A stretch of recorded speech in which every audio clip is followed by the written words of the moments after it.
What does it take to become the leader of an international outlaw motorcycle club like Mongols Motorcycle Club? You need to be powerful, like Scott Jr. Erickson. He has been involved in some of the most violent and bloody conflicts with the Hells Angels, the Mongols' arch-rivals. But who is Jr. really? How did he become the national president of the Mongols? And what are the crimes that he committed and the consequences that he faced? If you want to find out, stay tuned and watch this video until the end. Let's get started. It was the year 1960, in the city of San Diego, California. There was a teenager named Scott. Growing up in a comfortable neighborhood, he had all the care and support a kid could ask for. But, you know how it goes. It was like he was made for rebellion. Fast forward to 1974, a fateful year that changed the course of Scott's life.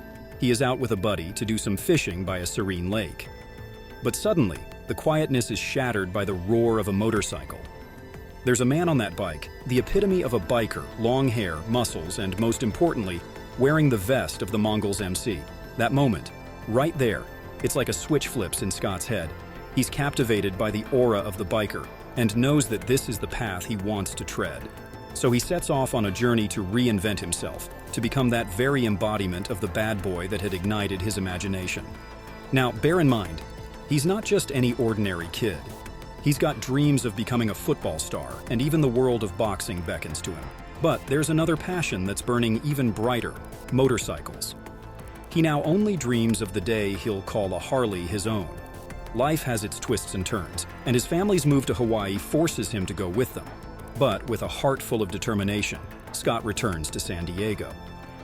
As Scott returned to the familiar streets of San Diego, the place where he'd once been a high school troublemaker, he had no idea that these streets were about to set the stage for his next chapter. Little did he know that the choices he'd make in the coming years would shape his destiny in ways he could never have imagined. Now, Scott wanted a bike, and as you know, you don't get that for free. He was determined to turn his aspirations into reality. He hustled tirelessly on a construction site, pinching every penny he could find. But despite all his efforts, the realization of his dream felt frustratingly out of reach. But fate had something different in store for Scott. A colleague, aware of his relentless pursuit, whispered a suggestion in his ear, an unconventional way to quickly accumulate funds. The proposal was straightforward: get involved in the illicit trade of selling marijuana, a venture known for its ability to generate quick cash. Intrigued by the prospect, Scott wasted no time seizing the opportunity. With this newfound income stream, his dreams began to materialize at an unexpected speed. Before he knew it, he was the proud owner of a gleaming Harley-Davidson Superglide, acquired for the sum of $3,400. The drug dealing was just the first of many dangerous things he did. Eager to embrace the biker lifestyle he'd long admired, Scott embarked on exhilarating rides. Initially, he was accompanied by childhood companions, but as he delved deeper into the world of motorcycles, his circle expanded, and he forged connections with other bikers. One individual in particular caught Scott's attention: a full-patch member of the Mongols Motorcycle Club. Bound by their shared love for the open road, Scott and his newfound friend began exploring the freedom that came with life on two wheels. With a Mongols MC rider at his side, Scott gained access to a world that was once beyond his reach. As time went by, Scott began interacting with other members of the club, and it was a time when clashes were erupting between Mongols MC and Hells Angels Biker Club. Even though he knew that his relationship with Mongols MC could get him either in jail or 6 feet under the ground, he did not back down. He fearlessly joined the Mongols MC and became a full patch member at the age of only 20 years. Junior's whole vibe took a dark turn when he jumped on board with the gang. His true ruthless nature came to light. Now he carried a gun as the club welcomed him with a Wesson 38 Special as an initiation gift, and he transformed his look, letting his hair and beard grow wild. He became a man who could give and take life for his brothers, a man who did not think twice to attack anyone who dared to cross Mongols MC. When Junior first rolled with the Mongols Motorcycle Club, he thought he was invincible, like nothing could touch him, but reality hit hard.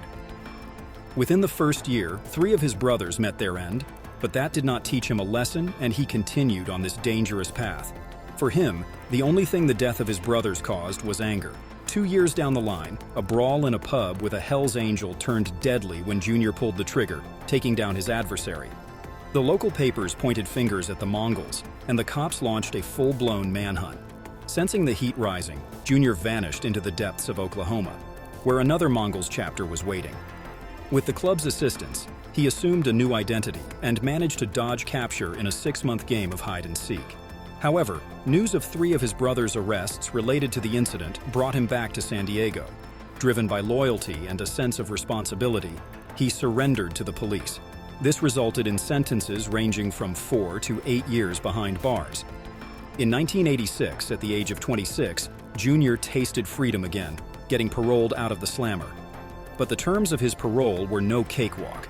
No contact with the Mongols for a year, or back to the slammer he'd go.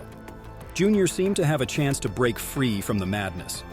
He secured a legitimate job and distanced himself from the motorcycle club.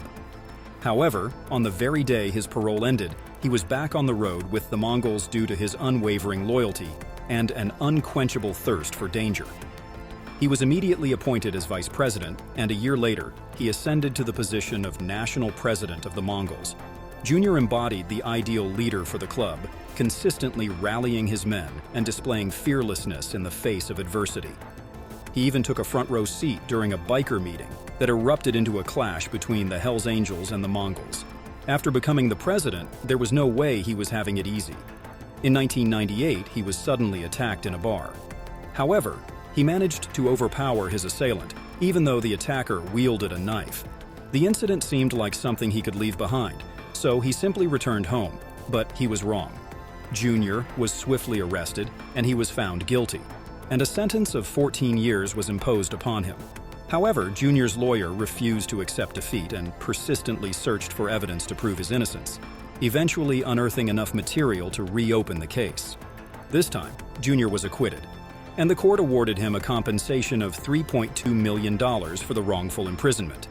Nevertheless, he was still on parole with the same conditions as before, no contact with Mongols members. Now you might think that $3.2 million is a sweet deal, and indeed it is, but not enough to keep Junior away from his brothers. Shortly after these events, a photograph emerged showing Junior drinking a beer with a fellow club member. As a consequence, the $3.2 million compensation was rescinded, and he was sent back to prison.